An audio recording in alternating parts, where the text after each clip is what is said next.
for free images? Yep. Awesome. I love it. It's got a fancier name, but I can't think of it right now. So. Hey, it's a free tool. We love free. There are 10, and I think if I remember correctly, I couldn't count, so I put 12. So you get more than what you're paying for. Yeah, I'm free. I love it. I can't count. Math's not my strong point. So your email, so we can make sure that everyone knows that. It's Mama Red, MAMARED, at mamarednight.com, and it's night with KNIGHT. If you write me an email and say you were listening to the So Social show, I'll be happy to send it right over to you. No obligation, and if you have questions, I'd be happy to answer them. But awesome. Before I forget, I promised you 2 tools, and the other one is PowerPoint or Keynote. I would love you to definitely digress. Definitely get more information on PowerPoint because I know that is your special tool. Well, and before I say that, if you don't happen to have those 2, there is also an equivalent that you can get called OpenOffice, and it's at openoffice.org. All right. So any of those 3 will work, and the reason they work is a trick that I learned on a webinar a while back. And I did not know this, and I am so grateful to this gentleman that taught it. And basically, you can create a slideshow, take a basic image. Most of the tools have like a background, where you can get a design or something. Take it, put a tip on it. Don't write your story, talk it. Get it transcribed at Fiverr. Put those on 2 different ones, and you have 2 social media posts. And you can save out of these as a JPEG or PNG, both of which will work on the web. And then you have an image without having to be a graphics guru. Love it. It has taken some time, and eventually I got a little fancier, and I found an image, and I combined it with some text and all this kind of stuff that you can do it really simply. And it was actually what got me off my behind and into the world of Pinterest about 3-4 years ago, I guess, because this guy caught my attention during a webinar on Pinterest, and he says, in case you think you're one of those that doesn't have a visual business, listen up. And my pointy ears went, ding, ding, ding, ding, ding, that's me, that's me, that's me. Because as a consultant and a coach, I couldn't think of how to do visuals for my business. Because I wasn't a photographer, and I didn't, plan weddings. But when he taught me that, it was one of the greatest gifts. Because everybody has tips. Definitely. And how do you make those tips stand out? That's exactly. And that's put them where on a background. Creation comes in. Yep. And so perfect. if you go back to the thing, and if I could rewind just a tad, to the thing where we talked about what you do best, I would lay money, I honestly would, that there is not a single person out there that runs a small business that doesn't have a passion for something in their business. That's why they're in it. Totally agree to that. Thank you. Oh, good. I scripted that right so he wouldn't argue with me. No. Don't push it. So if you think about it, when you get jazzed up and you're talking to somebody and you say, well, Richard, if you just, and you fill in the blank, right? Or Richard's talking to his buddy, and he says, well, Bob, if you just play it. Those are the things that become the simplest, cleanest content posts that you can have. Because what people are looking at now is very short, very concise type things. They are not looking to read War and Peace from you in a social media post. Oh, tell me about it. There are so many people that, they just start writing a book, and it's like, I don't have time for this, because we have to remember our own behavior. How is the behavior of the people that we want to attract? And most people, if they see something, flying through their news feed, if it's going to take more than maybe 30 seconds, they're gone. Yeah. social media, for the most part, is not the place to get long-winded and get on your high horse and on your, soapboxes. It is a place to inspire, to educate, very well to said. inform. I love that. Yes. And those are done in short spurts. And the really cool thing, I forgot to ask permission if I could tell you this. Well, tell me and I'll tell you whether you can have permission.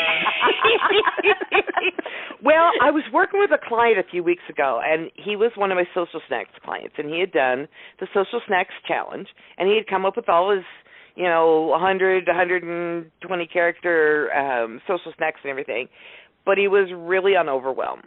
And we sat down, and I worked with him on a strategy to fill his blog. And I meant to ask you about it, and I forgot to say, do you think that's something that would be appropriate for this, or should I shut up and not talk about it? Oh, no, please do share. Okay. A lot of businesses have a website or a blog, and they're struggling just as seriously with filling the blog as they are the social media. And what I would really love is to turn around and have you do something for your blog first, and then do something for social media.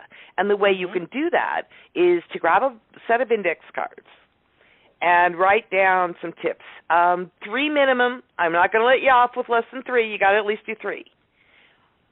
If you can do between 10 and 21, fabulous. You just bought yourself a month or two of blog posts and social media posts. Yep. And so what you do is, let's say that you have 3 related tips. And, Cheri, I'm going to pick on you for a minute if I can. Okay, you can. And let's say it's thank you. 3 tips for writing a good social media post. And so you write those down, right? Mm-hmm. And now you're going to take those and you're going to spin them into a week's worth of blog posts. Mm-hmm. Do you know how? Well, you would actually break them down to, as far as into blog posts, you take one topic at a time. Like one of the things I do, I share about the 3 different types of postings. I could share those, and then I could go and blog in more detail. Am I on the right track? Okay. You are doing so well. All right. Can I refine it just a teensy bit? Yes, please. Okay, so everybody take this piece of paper that Cheri said you would need, and on it I want you to write Monday. And on Monday I want you to write what I'm going to call a summary post. And on Monday you're going to have these 3 tips, and you're going to write 1 to 2 sentences each, max. And you're going to have an intro that says, it's really important that you learn how to write or learn how to do strategy or whatever it is you're going to introduce. And then you're going to do these 3 tips. Tip 1, la-da-da-da-da-da-da. Tip 2. Now, you could end with, and come right back on tomorrow or Tuesdays because I'm going to tell you more about, and on Tuesday you take tip number 1 and you make it into a blog post. And you do the same on Wednesday with tip 2. And on Thursday you do it with tip 3. And on Friday you do what I call a roundup post. You reiterate what your 3 tips were. You give a little bit extra of maybe something you didn't do, and then you do a content upgrade where you give, let's say, a PDF version of those, or maybe a checklist of the 10 things to do before you click submit, on your blog post, or before you tell that client, yes, I'll do your job, or whatever it may be. And now you have a week's worth of posts on your blog out of 3 tips. That is genius. You have them coming back for more, craving more, and you have them engaged. They can't wait until the next one. And that is what most people struggle with, is getting people back to their site or to their blog to engage and to actually converse with them. And you have the conversation flowing, and they're coming back and can't wait. There you go. It's genius. Thank you, and madam. I was thinking along that line in that roundup, you could even then take them to maybe opt in to get more. Now you can capture their email. Absolutely. You like that? Ooh. Do you know that that's what a content upgrade is meant for? Do you know the difference between a content upgrade and a regular opt-in? No. Please tell more. Tell us more. A content upgrade, as opposed to what many of us have become used to, in the sidebar, get my widget, get my thing, opt-in for news, whatever. And opt-ins that are on the side, the right side or left side of your blog these days, get about a 0.01% subscription rate. So they're about useless to have. Mm-hmm.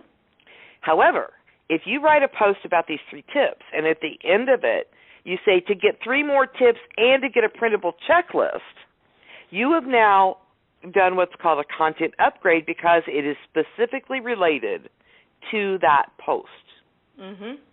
It is something that is in the thought processes. You're not interrupting with, oh, by the way, I'm telling you all about these really cool writing things, but wouldn't you like to have my Amway vitamins now? No. No, not really. Bye. I'm out of here, man. I love it. You're lassoing them in, is what you're doing. And you're hooking them. It's kind of that hook on the stage, and then someone's pulling them off the stage, you're pulling them in. Exactly. Love it. So that is a way that you can take that. And the neat thing about it is if we want to go even further with this same 3 tips, we take them and we do a, hey, Richard, baby, what are you up to, hon? And we say, could you record those tips for me, darling? And Richard gets on his little smartphone, and he records them, and now he has an audio version of his tip. Yep. And he could put that with a few visuals and pop it out on YouTube. And now he's got a video for it. You're repurposing and you're recycling and you're just taking it to that next level. But there's a difference between doing it this way. You are repurposing. I don't want to say you're not. However, you are repurposing with a strategy, Richard. Hint, hint. Your favorite thing? Yes, it is. So you're doing it with a strategy, so I call it repurposing on purpose with my little trademark symbol. Oh, I because love you are that. Doing it on purpose. That is so, so cool. This information that you're sharing, I know these are super golden nuggets, and I know your clients pay you a lot of money for this. So no, they better. I just wanted to first of all just say thank you so much for sharing with our audience today, and as well as the offer that you've provided them. We'll make sure that they get your information out there. We do have about 7 more minutes, but we want to make sure that all of our audience knows how they can connect with you on social media, as well as go to your website and learn more. So if you would share that information before we continue our conversation, that would be great. If you want to hook up with me on Facebook, it's Tame the Beasties, and it's BEASTIES. I don't spell anything much of the normal way. And the website is mamaredknight.com, or you can also type tamethebeasties.com, and it will get you there. And let's see, what else? Twitter? Well, how about, you have Twitter, which is Mama Red Knight as well? Yes. All right. And list your email again so that they know how they can get that free gift that you're offering them. Because we, on behalf of the audience, I thank you for that. That is so cool. Oh, it's my joy. I'd love to give it to y'all. It's Mama Red, MAMARED, at mamaredknight.com. And again, knight is K-N-I. Yes, like, white knight galloping up on a horse. The knight of shining armor, and the shining armor, right? And you mentioned Pinterest. Now you have an active Pinterest account? I do. It's Mama Red Pins. Ah, awesome. So shout out to our audience. Make sure you connect with Mama Red for a continuing conversation. As you can tell, she loves to share. She loves to talk. We love to hear her talk. We just love having her as our guest. And so, to continue on with the content, I would love to hear a little bit more about, as you said, you're not a graphic designer. Nope. But you have found a format that works for you, and I know with PowerPoint, that's where you're building out your social snack. So maybe you could describe a little bit in the next, maybe in the next 5 minutes, or 4 minutes, I guess, how you actually create a social snack.